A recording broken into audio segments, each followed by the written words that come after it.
Olá, tudo bem? A paz de Deus com todos. Eu sou Emildo Coutinho e este canal é Emildo Coutinho, o escritor. E mais uma vez eu vou falar sobre o meu livro História da Congregação Cristã, dos primórdios na colônia italiana em Chicago no século XIX, a reunificação das igrejas na mesma fé e doutrina nos anos 1980 e também do esclarecimento dos novos atos, a história de uma pesquisa inquietante, que é a história da pesquisa para escrever o relato histórico. Uma pessoa me enviou uns áudios, né? E eu quero ir comentando com vocês, a partir de um vídeo que eu aqui publiquei. Hildo, eu arquivei aquele teu vídeo que fala sobre o pastor, né? Que fala sobre teu livro e aquele blá blá blá dele tudo, né? Coloquei lá no meu canal que eu no Telegram, né? Porque quando tu falou do outro escritor, ele Tá, e quando você falou do outro escritor, que é aquele, né, naquele vídeo que o pastor usa, né, meu livro, para passar uma imagem que tem assim uma, vamos dizer, bibliografia, referência sobre a congregação cristã. Ele mostra meu livro, diz que é bom, que é muito bom, e fica por aí. Ele não diz por que é bom, o que esse livro, que é um calhamaço de 500 páginas, diz, ele não fala nada. Eu até brinquei, né? Falei para ele comprar esse esclarecimento dos novos atos, que daí ele terá algo mais, porque ele tem uma compilação, né, das mensagens, do histórico ali, rapidinho, que Franciscon escreveu, as mensagens, os tópicos de ensinamento, né, de 48 e 36, e daí o livro dessa pessoa. Então ele poderia ampliar as referências adquirindo esse livro, né? Até disse isso para ele. as informações, né? Aí eu guardei lá para quando eu quiser consultar. Muito bom as coisas que você relatou sobre ele.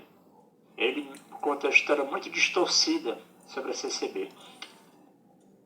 É, totalmente distorcida, porque assim, ele vai se infiltrando, escafrunchando, e ele mandou um livro dele para os arquivos do Brás, quando ele soube como eu estava lá, porque ele vai assim, na sola ali, nas pegadas, né?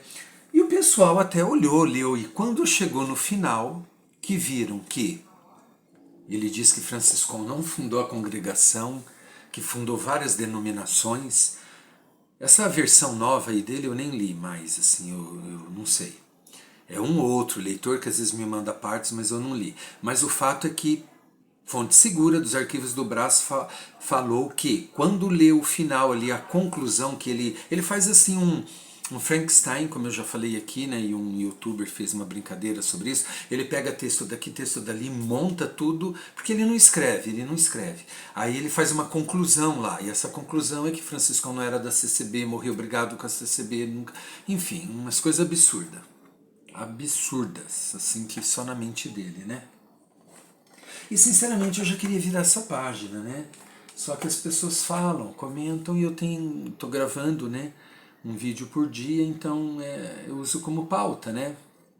Eu acho que já vimos Ele, esse, né? ultimamente, ele fala muito sobre essa Assembleia Cristã, né? É a terceira. E, inclusive, bota os cultos, bota tudo no canal dele.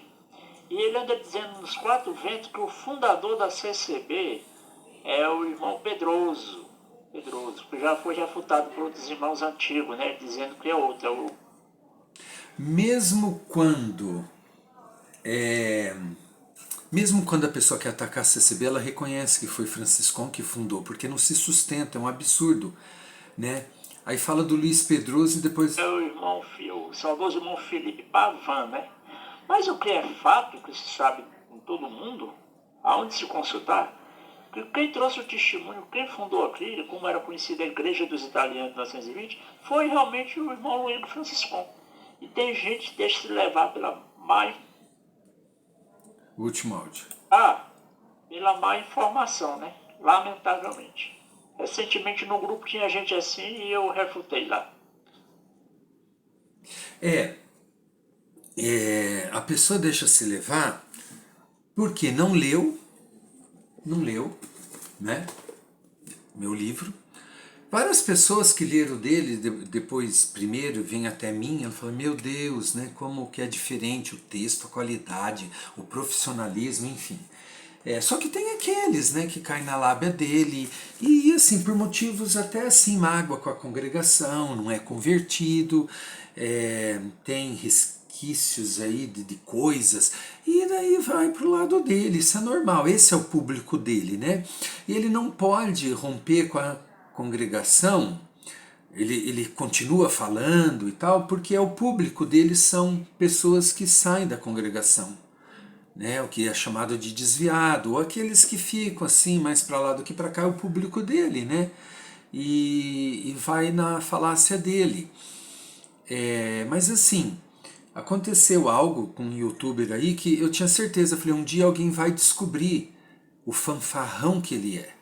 E dito e feito, um youtuber aí da congregação descobriu, tinha passado fotos e tal, tá aí na internet, até conversou comigo durante um tempo, e falou, olha, né, que não indica, que é isso, que é aquilo. Eu falei, olha só, eu nunca fui atrás de youtubers assim, para falar dele, né, e eu falei, um dia vão descobrir, né, quem ele é, entendeu?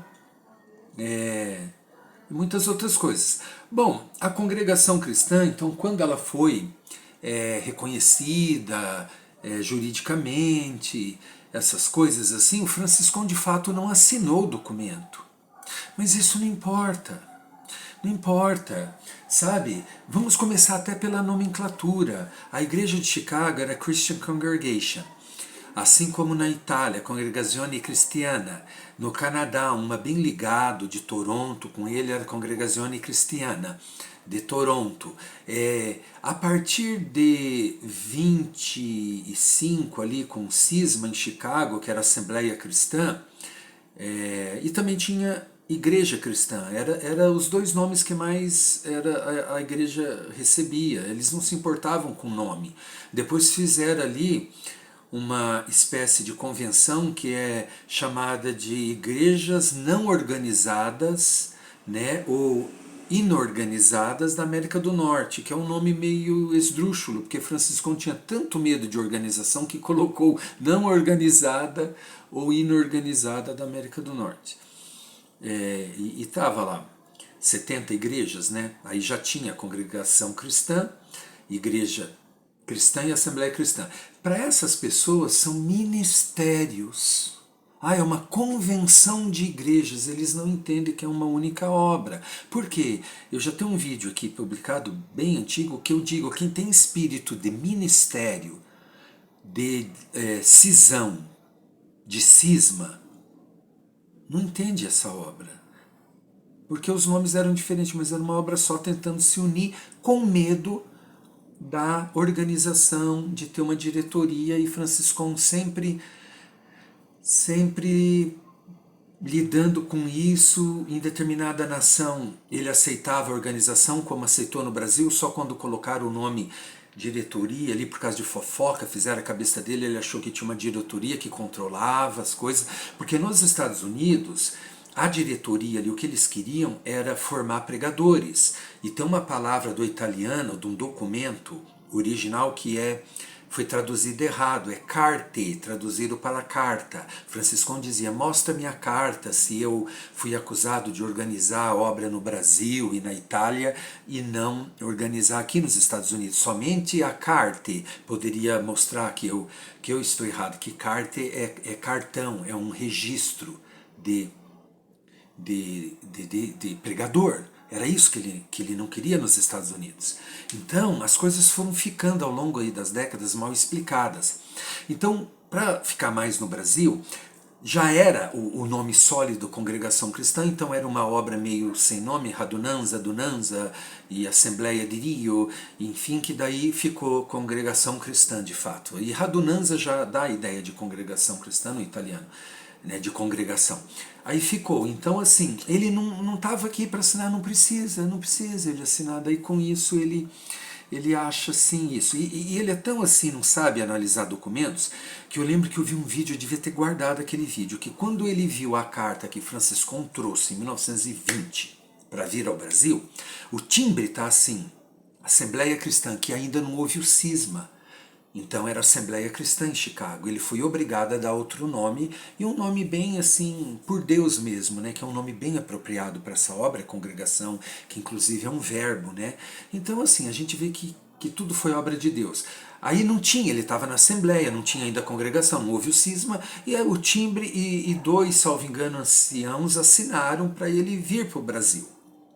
Pois ele pegava aquele documento e mostrava, olha aqui, tá vendo? Tá escrito Congregação Cristã, não está, é Assembleia Cristã, ele fundou a Assembleia Cristã. Ele não entende, pra vocês terem uma ideia, fora isso, né? Que, vocês entenderem, então o timbre é Assembleia Cristã, porque em 20 ainda não houve o cisma, não importa, era o nome da igreja.